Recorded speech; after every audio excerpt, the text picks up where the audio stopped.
ಮಾಡಿ students, hand writing ಅನ್ನೋದು ಎಕ್ಸಾಮ್ದಲ್ಲಿ ಎಷ್ಟೊಂದು important. Sir, beautiful hand writing ಬರೆದ್ರೆ ಏನಾದರೂ ಇವ್ಯಾಲ್ಯೂಟರ್ಸ್ ಎಕ್ಸ್ಟ್ರಾ ಮಾರ್ಕ್ಸ್ ಕೊಡ್ತಾರೆ. ಸರ್, ಏನಾದರೂ ಹ್ಯಾಂಡ್ ರೈಟಿಂಗ್ ಖರಾಬ್ ಬರೆದ್ರೆ ಇವ್ಯಾಲ್ಯೂಟರ್ಸ್ ಏನಾದ್ರು ಮಾರ್ಕ್ಸ್ ಕಟ್ ಮಾಡ್ತಾರೆ. ಇಂಥೆಲ್ಲ ಡೌಟ್ಸ್ಗಳು ನಿಮ್ಮ ಮೈಂಡಲ್ಲಿ ಇರ್ತಾವೆ ನೋಡ್ರಿ. ಸೊ ಎಲ್ಲ ಡೌಟ್ಸ್ಗಳನ್ನ ನಾನು ಕ್ಲಿಯರ್ ಮಾಡ್ತೀನಿ ಈ ವಿಡಿಯೋದಲ್ಲಿ. This is Raju, welcome to smart 20.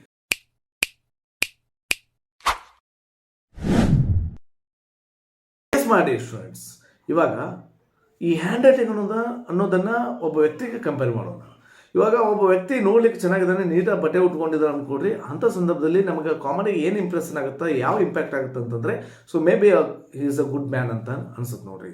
ಅದೇ ರೀತಿ ಪೇಪರ್ ಚೆಕ್ ಮಾಡ್ಲಿಕ್ಕೆ ಹೋಗಿರ್ತೇವೆ ನೋಡ್ರಿ. ಯಾವುದೇ ವ್ಯಕ್ತಿ, ಯಾವುದೇ ಪೇಪರ್ ಇವ್ಯಾಲ್ಯೂಟರ್ಸ್ ಇರಲಿ, ಸೊ ಎಕ್ಸಾಮ್ ಇವ್ಯಾಲ್ಯೂಟರ್ಸ್ ಇರಲಿ, ನಾವು ಹೋಗಿರ್ತೇವೆ ನೋಡ್ರಿ. ಯಾವುದೇ ಶಿಕ್ಷಕರಿಗೆ ಫಸ್ಟ್ ಇಂಪ್ರೆಷನ್ ಆಗೋದನ್ನು ನಾನು ಹೇಳ್ತಿದ್ದೀನಿ. ನಾನು ಒಂದು ಆನ್ಸರ್ ಶೀಟ್ ತೊಗೋತೀನಿ, ತಗೊಂಡ ತಕ್ಷಣವೇ ನಾನು ಹ್ಯಾಂಡ್ ರೈಟಿಂಗ್ ನೋಡ್ತೀನಿ. ಫಸ್ಟ್ ಇಂಪ್ರೆಷನ್ ನಮ್ಮ ಮೇಲೆ ಬೀರೋದೇ ನಿಮ್ಮ ಹ್ಯಾಂಡ್ ರೈಟಿಂಗ್. ಯಾವಾಗ ನಾನು ಆ ಆನ್ಸರ್ ಶೀಟ್ ನೋಡ್ತೀನಿ ನೋಡ್ರಿ, ಅವಾಗ ಅಲ್ಲಿ ಬ್ಯೂಟಿಫುಲ್ ಹ್ಯಾಂಡ್ ರೈಟಿಂಗ್ ಏನಾದರೂ ಇದ್ದಿದ್ರೆ ನಮ್ಗೆ ಏನು ಅನ್ಸುತ್ತೆ ಗೊತ್ತಾ? May be he or C is an intelligent girl ಅಥವಾ ಬಾಯ್ ಅಂತ ಅನ್ಸುತ್ತೆ.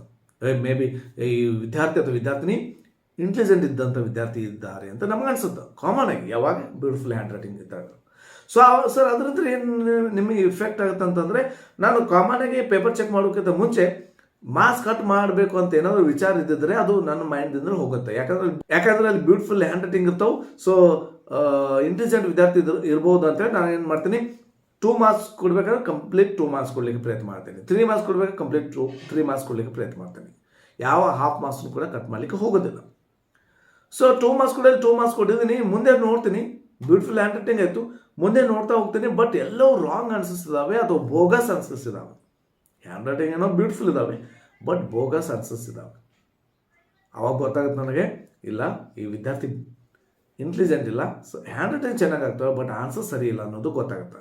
ರಾಂಗ್ ಆನ್ಸರ್ಸ್ ಅನ್ನೋದು ಗೊತ್ತಾದ ತಕ್ಷಣ ನಾನು ಮುಂಚೆ ಏನಾದ್ರು 2 ಮಾರ್ಕ್ಸ್ ಕಂಪ್ಲೀಟ್ ಮಾರ್ಕ್ಸ್ ಕೊಟ್ಟಿದ್ರು ಕೂಡ ಮತ್ತೊಮ್ಮೆ ಚೆಕ್ ಮಾಡಿ ರಾಂಗ್ ಆನ್ಸರ್ ಇದ್ದರೆ ಅಲ್ಲಿ ಮತ್ತೆ ಮಾರ್ಕ್ಸ್ ಕಟ್ ಮಾಡ್ತೀನಿ. ಅಂದರೆ ಒಬ್ಬ ವ್ಯಕ್ತಿಯಲ್ಲಿ ನೋಡ್ಲಿಕ್ಕೆ ಚೆನ್ನಾಗಿದ್ದಾನೆ, ಒಳಗೆ ಕೆಟ್ಟ ಗುಣಗಳಿದ್ರೆ ಯಾವ ರೀತಿ ನಾವೇನು ಇಂಪಾರ್ಟೆನ್ಸ್ ಕೊಡ್ತೇವೇನ್ರಿ, ಆ ರೀತಿ ಆಗುತ್ತೆ. ಇದು first category, hand writing effect ಆಗ್ಬೋದು.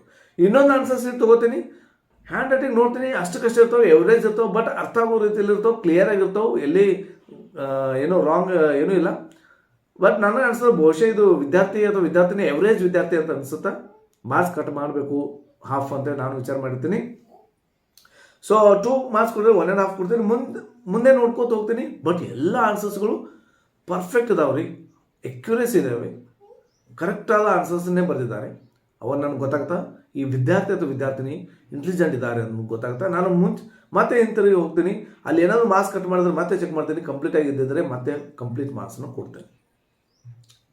ವ್ಯಕ್ತಿ ಕಂಪೇರ್ ಮಾಡ್ತಾರೆ, ಒಬ್ಬ ವ್ಯಕ್ತಿ ನೋಡಲಿಕ್ಕೆ ಅಷ್ಟಕ್ಕಷ್ಟೇ ಇರ್ತಾನೆ, ಬಟ್ ಒಳ್ಳೆ ಗುಣಗಳಿದ್ದರೆ ಯಾವ ರೀತಿ ನಾವು ಇಂಪಾರ್ಟೆನ್ಸ್ ಕೊಡ್ತೀವಿ ಆ ರೀತಿ ಆಗುತ್ತೆ ಇಲ್ಲಿ. ಓಕೆ, ಹಾಗಾದ್ರೆ ನಾನು ಇನ್ನೊಂದು ಆನ್ಸರ್ ಶೀಟ್ ತೊಗೋತೀನಿ, 3rd ಕ್ಯಾಟಗರಿ ಅಂದ್ಕೊಡ್ರಿ. ಆನ್ಸರ್ ಶೀಟ್ ನೋಡ್ತೀನಿ, ಹ್ಯಾಂಡ್ ರೈಟಿಂಗ್ ಭಾಳಷ್ಟು ಖರಾಬ್ ಇದಾವೆ ರೀ, ಸರಿಯಾಗಿಲ್ಲ ಹ್ಯಾಂಡ್ ರೈಟಿಂಗ್. ಬಟ್ ಆನ್ಸರ್ಸ್ ಎಲ್ಲವೂ 100% ಬರ್ಲಿಕ್ಕೆ ಪ್ರಯತ್ನ ಮಾಡಿದ್ದಾರೆ. ಅದು ಯಾವಾಗ ಗೊತ್ತಾಗುತ್ತೆ, ಭಾಳಷ್ಟು ನಾವು ಎಫರ್ಟ್ ಹಾಕಿ ನೋಡೋಕ್ಕಾದ್ರೆ ಗೊತ್ತಾಗೋ ಆನ್ಸರ್ ಆ ರೀತಿ ಇರ್ತಾವೆ. ಅಂಥ ಟೈಮ್ದಲ್ಲಿ ನಾನು ಮಾರ್ಕ್ಸ್ ಕೊಡೋದಿಲ್ಲ ಅಥವಾ ಯಾವುದೇ ಇವ್ಯಾಲ್ಯೂಟರ್ಸ್ ಮಾರ್ಕ್ಸ್ ಕೊಡೋದಿಲ್ಲ ರೀ. ಅಷ್ಟೊಂದು ಪೇಷನ್ಸ್ ಇವ್ಯಾಲ್ಯೂಟರ್ಸ್ಗೂ ಇರೋದಿಲ್ಲ. ಓಕೆ, ಹಾಗಾದರೆ ಎಷ್ಟು ಚೆಕ್ ಮಾಡಬೇಕಾದ್ರೆ ಎಲ್ಲನೂ ತಿದ್ಕೋದು ಹೋಗಬೇಕಾದ್ರೆ ಆಗೋದಿಲ್ಲ. ನಾನು ಅಲ್ಲಿ ಎಷ್ಟು ಕೊಡಬೇಕು ಅಷ್ಟೇ ಎವರೇಜ್ ಮಾರ್ಕ್ಸ್ ಕೊಡ್ತಾ ಹೋಗ್ತೀನಿ. ನೋಡಿ, ನಾನು 3 ವಿಧದ ಹ್ಯಾಂಡ್ ರೈಟಿಂಗ್ ಬಗ್ಗೆ ನಾನು ಡಿಸ್ಕಸ್ ಮಾಡಿದೆ. First one, beautiful hand writing but wrong answers. Second one, average hand writing but correct answers ಅಥವಾ ಬ್ಯೂಟಿಫುಲ್ ಆನ್ಸರ್ಸ್ ಅಲ್ರಿ.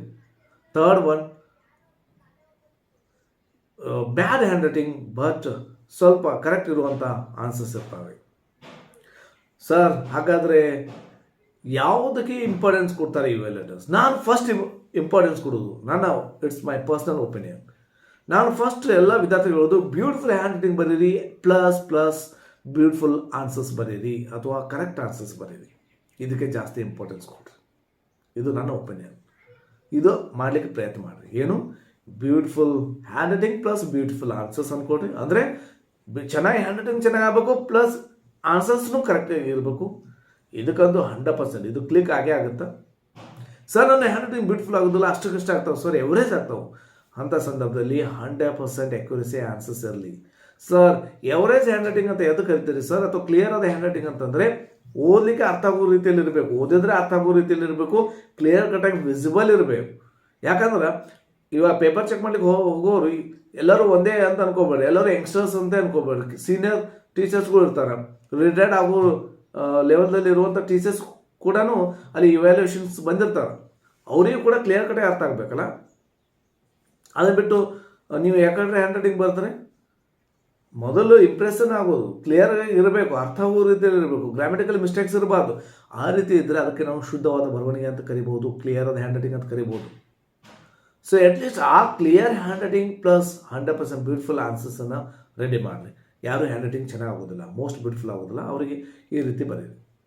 ವಿಸಿಬಲ್ ಇರಬೇಕು ಸರ್. ಅಂಥಕ್ಕೇನು ಅಂಥ ವಿದ್ಯಾರ್ಥಿಗಳು ಎಷ್ಟೋ ಔಟ್ ಆಫ್ ತೊಗೊಂಡಿದ್ದಾರೆ.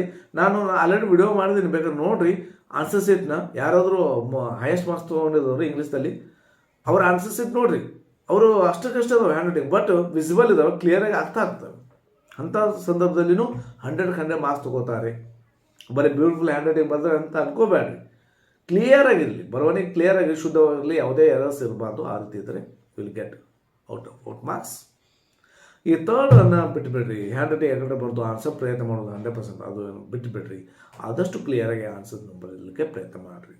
ಓಕೆ, ಯಾಕಂದ್ರೆ ಈ ರೀತಿ ಪರಿಣಾಮ.